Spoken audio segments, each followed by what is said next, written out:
ഈ ഷോപ്പിംഗ് എന്നൊക്കെ പറഞ്ഞാലേ ചാർമിനാർ കണ്ടാലേ നമ്മുടെ നാട്ടിലെ ഷോപ്പിംഗ് ഒന്നും പിന്നെ ഷോപ്പിങ്ങേ അല്ല. നമ്മളെ ചാർമിനാറിൻ്റെ ഒരു സൈഡിൽ ഹൈദരാബാദിലെ ചാർമിനാറിൻ്റെ കാര്യം കേട്ടോ പറയണേ.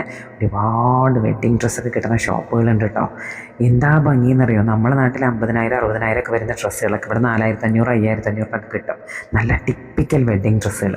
പിന്നെ ഈ ചാർമിനാറിൻ്റെ സ്ക്വയറിൻ്റെ ചുറ്റും ഒരുപാട് വളകളും മാലകളും കമ്മലുകളൊക്കെ കിട്ടുന്ന ഒരുപാട് ഷോപ്പുണ്ട് കേട്ടോ. അതിൻ്റെയൊക്കെ വില കേട്ടാലോ 25 രൂപ 30 രൂപ 50 രൂപയ്ക്ക് 3 സെറ്റ് അങ്ങനെയൊക്കെയാണ് കേട്ടോ. ഈ നല്ല ഭംഗിയുള്ള നെക്ലസ്സുകൾ കണ്ട വില ഡയമണ്ട് നെക്ലസ് പോലെയുണ്ട്, അതിൻ്റെയൊക്കെ വില 50 100 ഒക്കെയാണ്. പിന്നെ ഈ കിലുക്കം തൂങ്ങണ വളകളൊക്കെ അല്ലേ, ഇതൊക്കെ 100 രൂപയ്ക്ക് 4 എണ്ണമൊക്കെ കിട്ടും കേട്ടോ. അതായത് ഒന്നിൻ്റെ വില 25 രൂപ.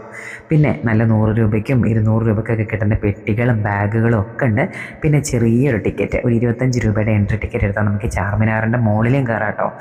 നമ്മൾ നല്ല അടിപൊളി ഷോപ്പിംഗ് എക്സ്പീരിയൻസ് കിട്ടണമെങ്കിൽ നമ്മൾ ഈ ചാർമിനാറിൻ്റെ ചുറ്റുമൊക്കെ നല്ല സ്ട്രീറ്റ് ഷോപ്പിംഗ് എക്സ്പീരിയൻസ് കിട്ടണേ അങ്ങോട്ട് എന്തായാലും പോകണം കേട്ടോ. അപ്പോൾ ഹൈദരാബാദിൽ പോകുമ്പോൾ എല്ലാവരും മറക്കാണ്ട് ചാർമിനാറിൻ്റെ ഷോപ്പിംഗ് ഒക്കെ എക്സ്പീരിയൻസ് ചെയ്യുക. ഉച്ചയ്ക്ക് ശേഷമാണ് പോകുന്നതെങ്കിൽ അധികം വെയിലുണ്ടാവില്ല, സുഖമായിട്ട് നടക്കാം. രാവിലെ ആണെങ്കിൽ കുറച്ച് വെയിലൊക്കെ ഉണ്ടാവും, അപ്പോൾ കുറച്ച് കുടയോ ക്യാപ്പോ എന്തെങ്കിലുമൊക്കെ കരുതുക. പിന്നെ നല്ല പാർട്ടി വെയർ ഡ്രസ്സുകളൊക്കെ അതൊക്കെ തന്നെ, ഇതൊക്കെ നല്ല റേറ്റ് കുറഞ്ഞിട്ടാണ്. ഒരു 1000 2000 രൂപയ്ക്കൊക്കെ നമ്മളവിടെ ഒരു 7 8 വിലയുള്ള ഡ്രസ്സ് കിട്ടും.